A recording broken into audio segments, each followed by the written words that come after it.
No, but we have power, we have internet, and we have Pinot, so we're okay. All right, I've got to go. Got to go to drinks. See ya. Bye. Hey, everyone. Whew. so I think I got myself a bit confused with my responses to various people before we got started. I was just getting secular light. Oh, hang on a sec. I was just getting secular light. Whoops! I had too many windows open and I was just feeding back on myself. So sorry about that. Hello, everyone. Lovely to see you. Shell and the other 5 who have been waiting for a little while. I feel your emotions because I've been ready for a glass of Pinot for a little while now. So yay. Rob and Deb, yes, lots of firewood. It sounds sounds good. And Cotty and John were asking how to get, if people are having trouble getting the wine up to the right temperature, and it is tough on a cold night like tonight. I've had this sitting above the beautiful fire that you can see behind me for the last half an hour. Hello, Nina. Hello, Zach and Jack. And Hannah, lovely to see you. Oh, you're excellent. Popcorn. Woo. And Craig and team, how you going? Oh, Peter and Karen, hello. How you doing? Good to see you. So, yes, cold hands, cold wine. It's a problem. This is going to sound really weird. If your hands are cold, then you can get the wine. You can sit on your hands or put your hands on your armpits. That's where you're warmest. So that then you warm up your hands and then you cool them down again on the wine. The wine is gonna warm up in the glass much quicker than it is in the bottle. So if you haven't already got it in the glass, let's get it there now. Hello, Anne. How you going? Peter, yes, it's been absolutely freezing, and it's been very exciting weather down in this part of the world. G'day, Alison. Hello, Andrew. Good to have you back. Yes, I hear that our cold southerly winds are blowing all the way up to Queensland, Craig, so I hope they didn't chill you too much on their way through. Here's Jill coming back from feeding the cat. Hello, Jill. And it's very cold. That's what everyone's saying. They don't know how to get their wine warm enough. So you'll notice that I've got a different dog on the sofa today. That's Frodo. Polly's decided to sulk over in the other corner. Let's get some wine in the glass. So tonight, Garden Vineyard Pinot Noir 2019. I hope Daryl and Sue are watching. Hello, Daryl and Sue, if you're there.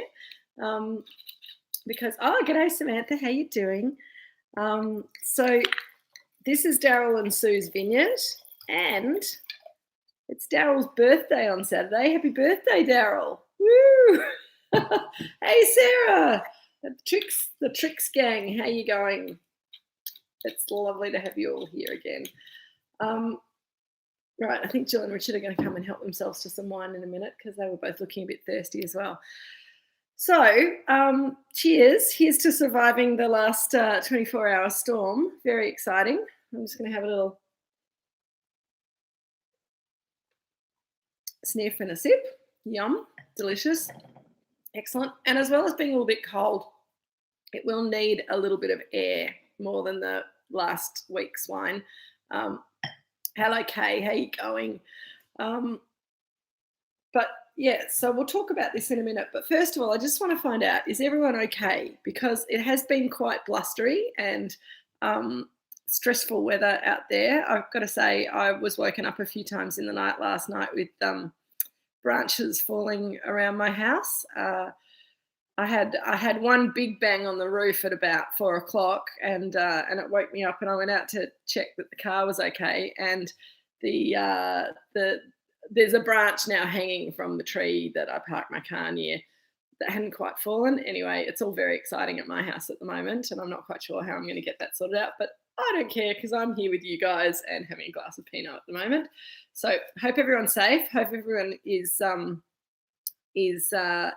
warm. Linda's home safe. Excellent. Good work.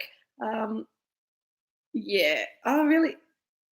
Oh, okay, Alison. I've been at Moorooduc since about 10 o'clock this morning because I actually literally had to move gum tree branches out of the way so that I could open the gate and drive the car out. So yes, it was a little scary, Kate, but I'll be fine.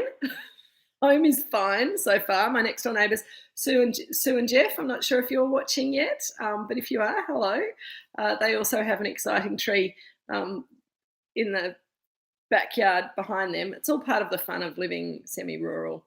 But anyway, Pinot Noir, much more interesting. Yes, Craig, it is light and tight. So get that wine swirling, get your hands around it. If you've got it in a nice big glass, even if hello, Jeff. That sounds very sensible, Anne. I actually, to be honest with you, after the tree branch things, I actually felt a little bit safer here at Moorooduc, although coming over here, I was a bit worried about trees and stuff, but it was fine. It was fine. And there's other parts of Victoria that are worse hit than us, so hearts go out to all of them and thoughts and all of that kind of thing. But yes, it's going to get windy again tomorrow afternoon, I believe, so that'll be fun. Pinot Noir, much more interesting than wind. And you'll be interested to see that my fingernail is growing out. I think it's going to fall off soon. Sorry, didn't mean to gross people out. Let's talk about the wine.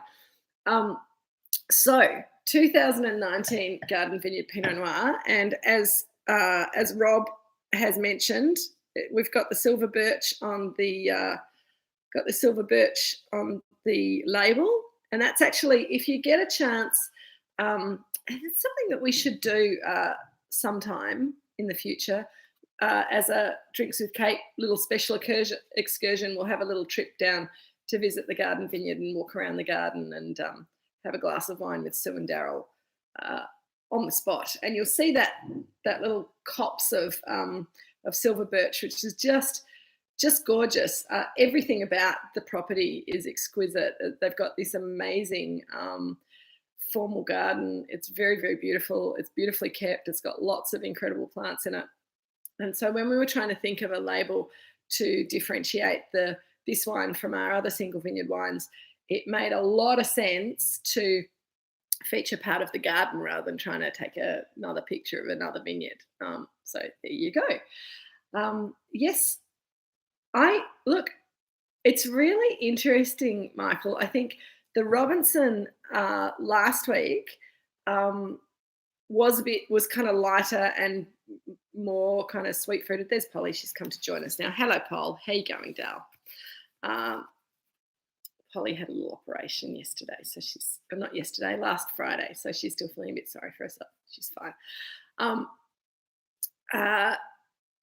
What was I saying? Oh, yes.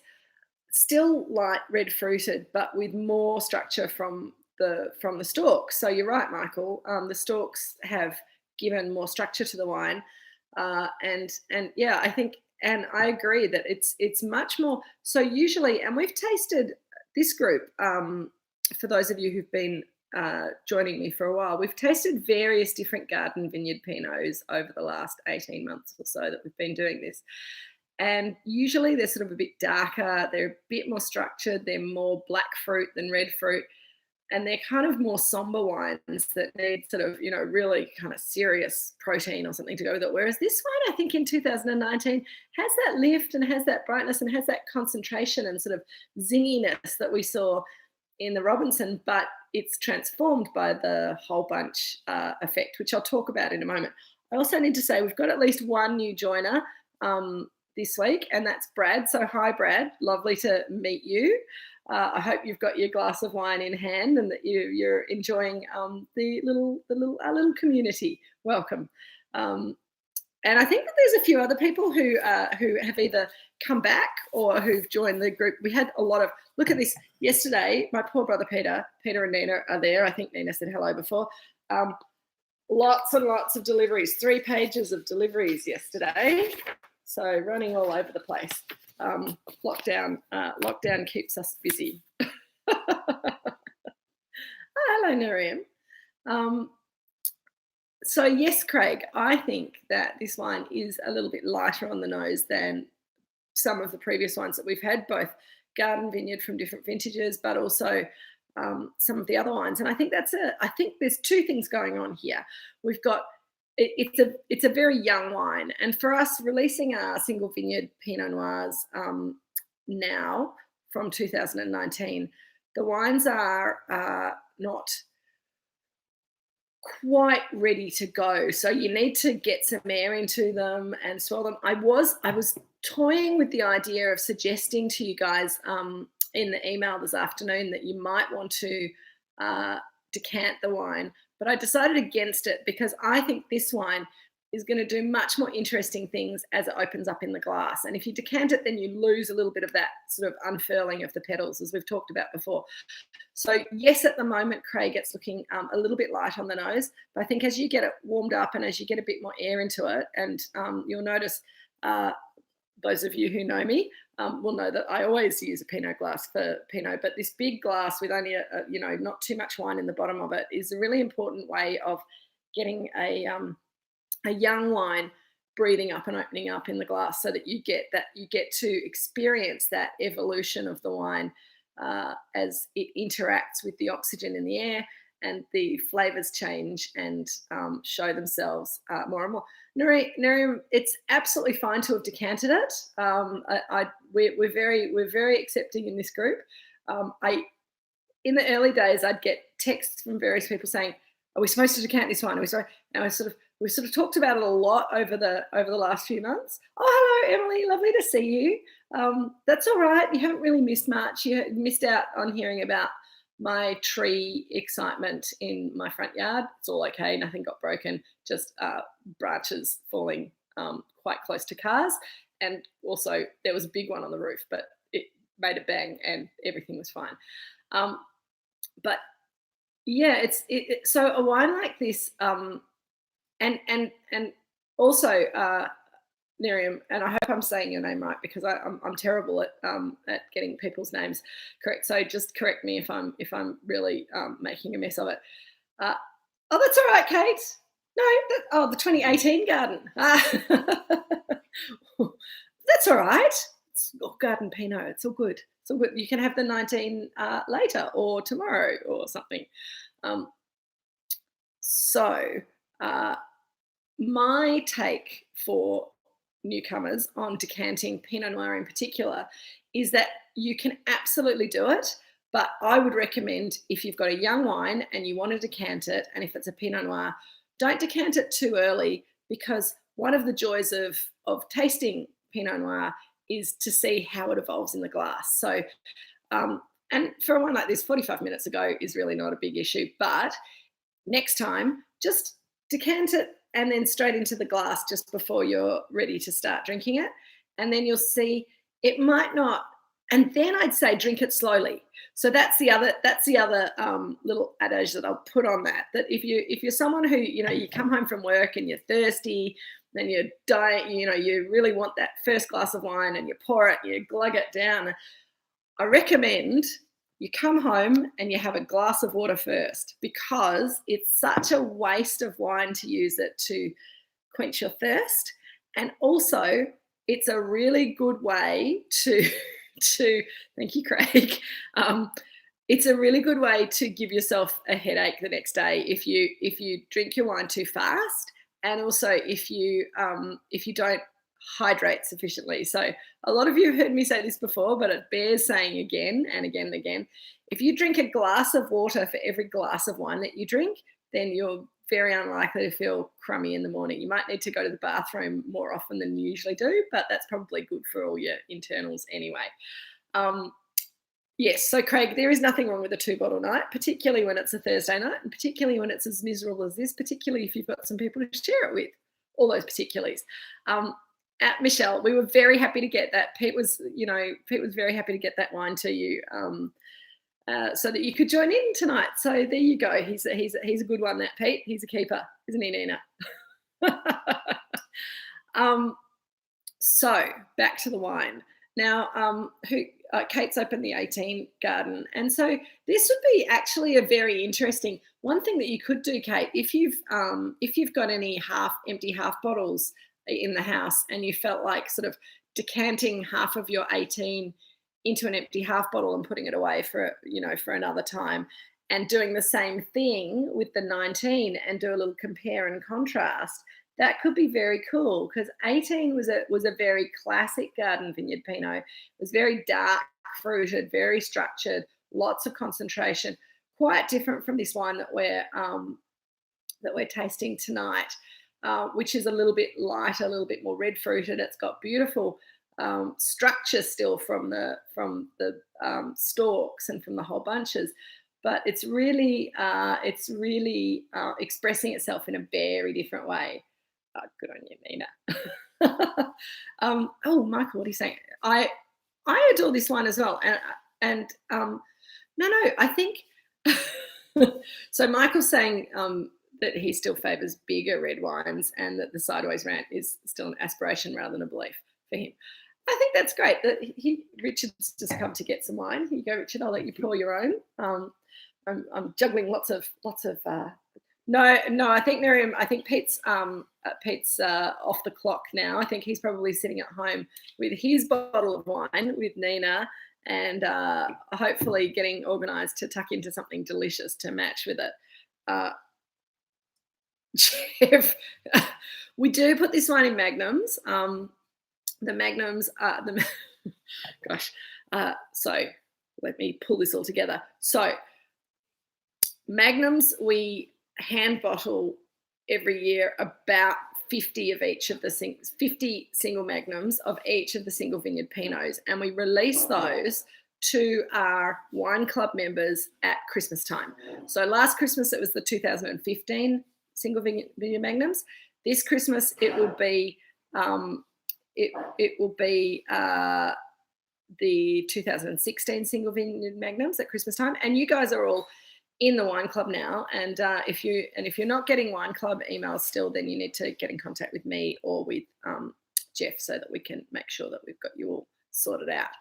So it's one of the perks of being in the wine club is that you get access to magnums, but we do have to limit how many you can buy, because, as I say, we only make 50 of each, so pretty small quantities, and I think, yes, they're all numbered, so we hand number them. So all very bespoke and lovely. Now, what else are people asking? So Michael, I was talking about this, and I don't think this is a big wine. I just think this is quite a structured wine. Compared to the Robinson last week, which had much more sort of fruit and floral lift to it and less kind of base notes, I think this wine isn't. It's sort of the difference between music that has got a lot of base notes to give it gravitas, or music that you just play louder. And I don't think this is louder. I think this is just beautifully beautifully sort of focusing on those bass notes with just a little bit of top note to kind of bring out the best in the wine. So I think it's rather super, actually. Craig, I agree. This is a wine that really needs food because of the structure, because of the whole bunch. With some air and with some food. Stuffed mushrooms sound delicious, Craig. Very good. And I think with food, it's going to come out a lot more. Now, Shell has reminded me of my recommendation for the Indian feast as well. And Jill and Richard and I are having the Indian feast after we finish talking, because, as you all know, those of you who have been joining me for a while, I'm not very good at talking and drinking and eating at the same time. So we'll leave the eating aside until afterwards. But I think this would be really, really good with the Indian, and I'm really glad, Shell, that you've gone there and that it's working for you. I think that's awesome. Kate, that's all right. We can get some 19 to you later on, so you can look at it another time. Gosh, everyone's chatty tonight. It's lovely. You can, Craig, I think that's a really nice point. You can actually taste the tannins in this wine more than any of the other Pinots, because it's the fruit intensity is a little bit lighter than some of the Garden Vineyard Pinots that we've had before, and so the tannins kind of push forward a little bit more. It's a slightly slimmer wine, so you can see its bone structure better than some of the other wines that we've tasted. I think, Alison, you're right. There's the tannin and the pepperiness coming out. It's got, as I said, lots of base notes. The savouriness is really kind of coming to the fore, and that fruit, it's still there, but it's kind of just fading into the background. So you're getting that lovely red cherry kind of supporting the spice and the tannins and all of that kind of thing. Sarah, you're having atta as well. I think that's a good thing. And I agree. And duck would be a great match. And the cherry pies did go well with the Robinson. Awesome. That's great to hear. Um, I think it sounds like quite a lot of people are preferring this wine to last night. Hello, Jeremy. 4 minutes to be involved with tonight, kids. Haha.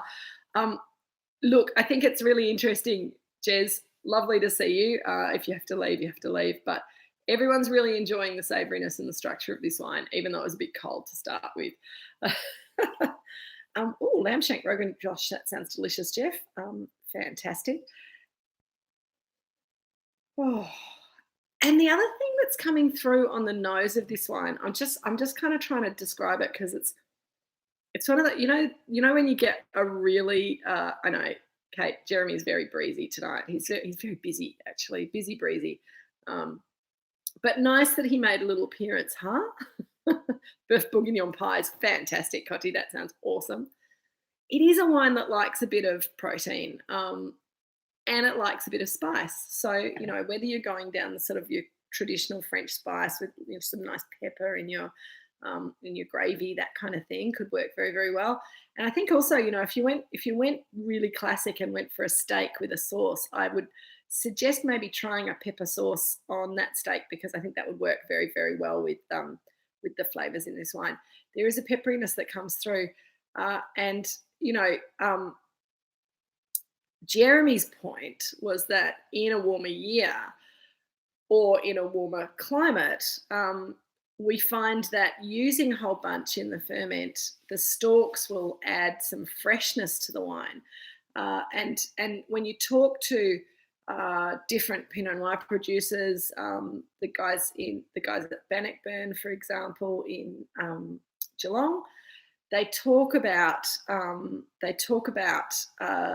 getting that freshness and brightness from the perfume from the stalks and the whole bunch ferments, which gives them that lovely sort of crispness and brightness. And that's, I think, something that we're also seeing in this wine. Remembering from last week's discussion, and anyone who wasn't here last week, that 2019 was sort of a fairly regular vintage until just before vintage, and it got hot really quickly. And so the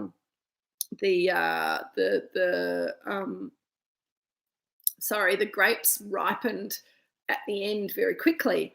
And with this wine particularly, we could have lost that freshness if we destemmed it, but because of the whole bunch ferment, brings in all that other stuff. Jeremy, poor Jeremy. Jeremy, I'm sure one of your kids would love a steak with you. I'm sure, not the vegetarian, but I know someone who would enjoy a steak with you. Alison, I don't think 20 degrees is too warm. If you're enjoying it, you probably wouldn't want to get it much warmer than that. If it's delicious, then it's delicious, And if it's getting a bit too warm now, then you maybe want to. And are you saying 20 degrees for the wine or 20 degrees in the room? Because I think it depends also on the ambient temperature of the room. If you're outside and drinking wine at about 20, the wine is at 20 degrees centigrade, then the cold weather will actually make the wine taste better. Whereas if you're in a warm climate, 25, 30 degrees, then you want your wine to be cooler because it's going to give you some contrast. So on a night like tonight, we want to be warmed up and cuddled by our wine. So having it a little bit warmer is not a bad idea. On a hot day, then you want your wine to cool you down and refresh you. So doing different things. See, Jeremy, I knew you couldn't leave without saying a few more little comments. Oh, John, 4 days making Boeuf bourguignon from scratch. Fantastic. See, that's the sort of thing that you want to do in lockdown. Just really kind of, make something outrageously elaborate that takes forever and then eat it. And then it's gone. I think to me, that's the art of food, that you spend all that time creating it and then you eat it and it's gone. You've got to start again. It's pretty cool. It's like wine, Does wine exist? Does wine exist and does wine fulfill its purpose before you open the bottle and pour it into the glass and drink it? There's people who, we can talk philosophy now, there's people who collect wine and put it away and never drink it. And then there's other people who buy wine and drink it straight away and don't think about it. And then there's people like us who maybe buy wine straight away, maybe buy it and collect it for and put it in the cellar for a special occasion or to see how it evolves. But there's always the intention to drink that wine at some stage. And that unveiling of the wine when you get to this time when you are when you're ready to open it. And if it's a special bottle of wine and you've had it in the cellar for a long time and maybe it was a special purchase, then there's all that sort of excitement about, is it the right time to drink it? Is it going to be good? Is it going to be bad? I have lots of people who ask me, oh, I've got this old bottle of wine that someone gave me. It was very, very special. And should I, when should I open it? And I always say to them, make a special occasion to open the wine. Don't wait for a special occasion to happen, because any day can be a special occasion. Every Thursday is a special occasion with you guys. We get together, we open a special bottle of wine, we drink it together and we talk about it. And that's all you need to have a really great wine experience. And you can do that with a special bottle of wine. If it's old and you're not sure how it's going to be, then have a backup bottle so that if you open it and it's no good, then you can use it to make your next Boeuf Bourguignon or whatever and open the next bottle of wine. So I think that would be super duper. I don't either, Cotty. Wine isn't to put down. It's investing in my drinking future, not in trying to make money out of reselling it to somebody. But that's just me. That's why I'll never be fabulously wealthy. Samantha's got steak and the kids. I'm missing all of the comments because I'm talking too much. I think most of you are just saying that it's opening up really, really well, and I agree. It's going to keep getting better. So drink it slowly over the next couple of hours and enjoy it. Emily, any wine should be cellared at. The most important thing about cellaring wine is that it needs to be an even temperature. It should be cool, but it should be even. So if it's if your cellar is 8 degrees all year round, then that's ideal. If it vacillates, if it's 12 degrees all year round, that's also pretty good. But a cellar that's maybe 15 degrees all year round, so a little bit warmer than ideal, is better than a cellar that's maybe 16 degrees in summer and 10 degrees in winter, because that change in temperature is going to make the wine evolve more quickly. Okay, baked veggies, yum, excellent. That sounds awesome. And a pork chop, I think that'll be a great match.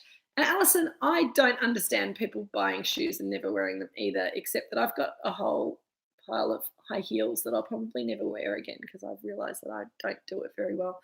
And I can't bear to throw them out because they're too pretty. So, and you're right, Craig, shoes don't taste any good. Yeah.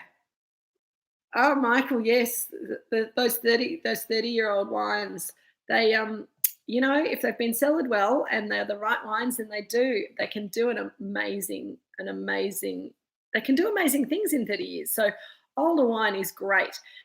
And I think buying wine for yourself to drink as you kind of mature, as the wine matures, is also great. So yes, absolutely, spending the kids' wine inheritance. I've spoken to Jeff and Sue agree with that as well. And talking to Hugh Robinson, who's the owner of Robinson Vineyard, he's really worried that he's got too much wine now to be able to drink before he's not here anymore.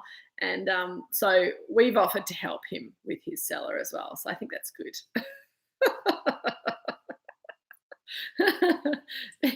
Thank you, Deb. Archive. Yes, Alison, I think that's a good idea. Exactly, Michael. You don't want, one of the saddest things that I've seen is, these cellars that people kind of inherit and they don't know what to do with them. Sometimes they're fabulous, sometimes they're not, but really sad that the person who collected that wine didn't actually get to drink it. So cellar wine, but drink it as well. I think it's probably the answer to that conversation. I'm warming up now. I'm warming up from the inside and the outside. The fire's crackling away and the wine is doing its job, which is rather super. So I hope you guys are also feeling feeling the love and feeling the warmth from this delicious wine. What else do I have to tell you about this? Okay, so not about this wine particularly, but just so you know, a little update on what's happening with Cellar Door and with the coming out of lockdown. So the current situation is that we are allowed to reopen Cellar Door, but you can only come to Cellar Door if you're within 25 kilometres of us. So we'll be open this weekend for Queen's Birthday weekend. Jeff will be here. But we don't think we're going to be hugely busy. But if you are within 25 kilometres and you want to come down and do a little tasting with Jeff, he'd love to see you. And we are actually officially releasing these 3 single. Sue and Daryl, I gave you a big shout out at the beginning of the session. We're drinking your wine. It's Daryl's birthday on Saturday. Happy birthday, Daryl. The wine's looking great. You'll be pleased to know everyone's really enjoying it. Yes, well done. Good vineyard owning and fruit growing, guys. That's awesome. Everyone's very happy with the wine. So well done. I hope you've got some in your glass now. Yes.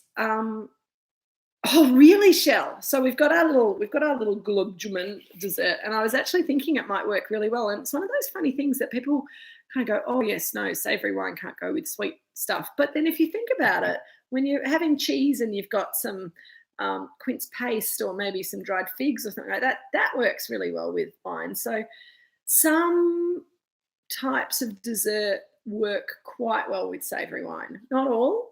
And we were talking about, I did a tasting yesterday for a little corporate group, and we were talking about wine and chocolate matching, and maybe that's something that we should do down the track at some stage.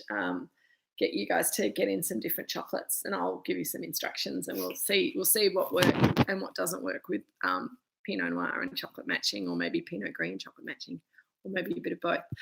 So lots of fun to be had with food and wine matching still, and we're going to look at that again in the future. I feel like I'm now starting to ramble, and we've been going for about half an hour, and Emily, yes, that's what thank you for bringing me back to my actual train of thought. So this weekend we'll be opening the 2019 single vineyard Pinots. So you've tasted 2 of them already, the Robinson and the Garden. Next week with Drinks with Kate, we're going to be drinking the 2019, the Moorooduc McIntyre Pinot. But if you want to come in and taste them all together, that's going to be the thing at Cellar Door. And, I haven't had a chance to talk to Jeff because he's been working from home for the last few days. And I'm going to have a chat to him tomorrow, but you never know, we might open something with a little bit of age on it just to keep ourselves amused for the people who can come along. So I think that'll be fun. So do come on down, Emily, if you're feeling bored and you want to come for a drive. Jeff will be here. I can't guarantee that I will be, but there will be people, and we will be open from 11 till 5, Saturday, Sunday, and Monday. So that'll be cool.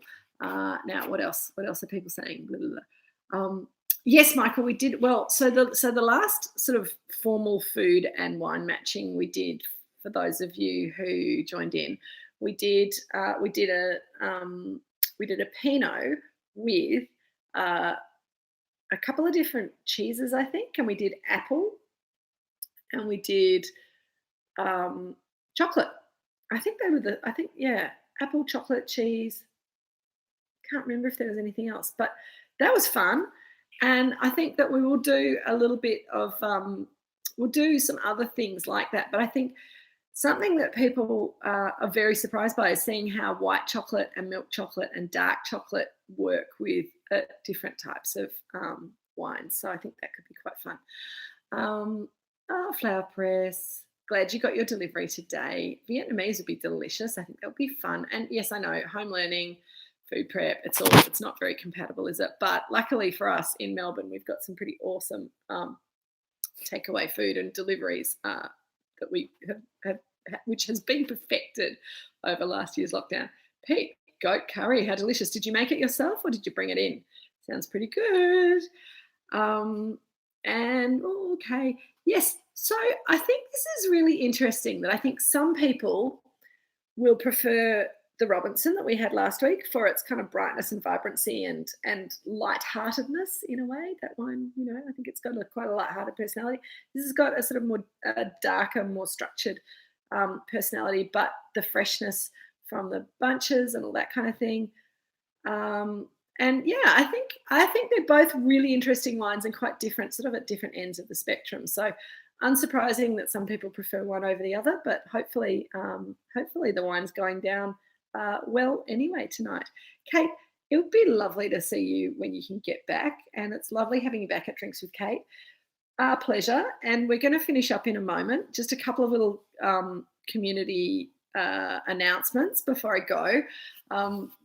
But Peter is working very hard on a design for a Drinks with Kate hoodie. So we will have hopefully order forms or an offer on the hoodie fairly soon. Hey, Pete, you don't have to do it tonight. You just relax and enjoy your curry and your wine tonight, I think. And so that'll be on offer very soon. Next week, as I said, we're tasting the Moorooduc McIntyre 2019 Pinot. So that's the third of the trio that we're releasing this weekend. You guys got 2 of them as previews.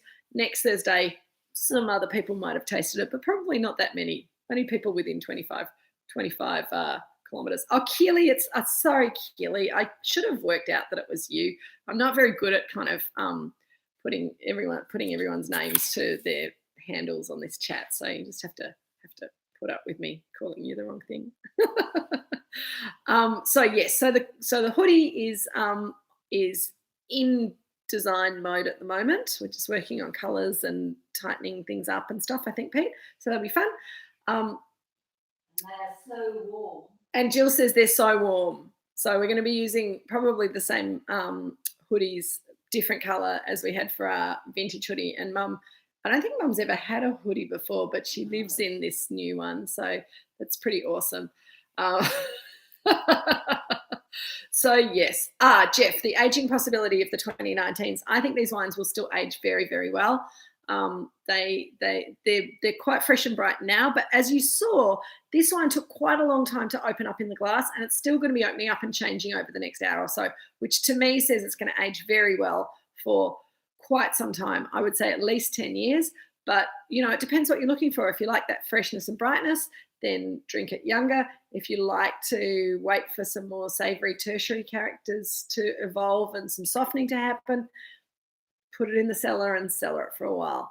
I think that the time where you don't want to drink it is they go into a little bit of they kind of close down a little bit when they're sort of 4 or 5 years old for maybe 6 months to 12 months. So you don't know, but I recommend buying, maybe half a dozen and popping them down and then, trying one. And if it's not looking awesome yet, then not drinking the rest until a little bit later. That's usually a good way to go.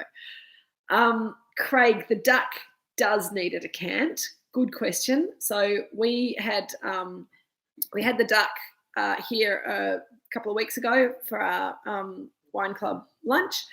And so, yes, if you want to give the duck a quick decant about 5 minutes before you want to drink it, it doesn't need long. Just pop it in the decanter and then into the glass, and that'll just help it open up a bit because it is quite tight. It's quite closed when we first open it, and that wine will open up slowly like this wine as well. So it'll be a really fun wine to drink.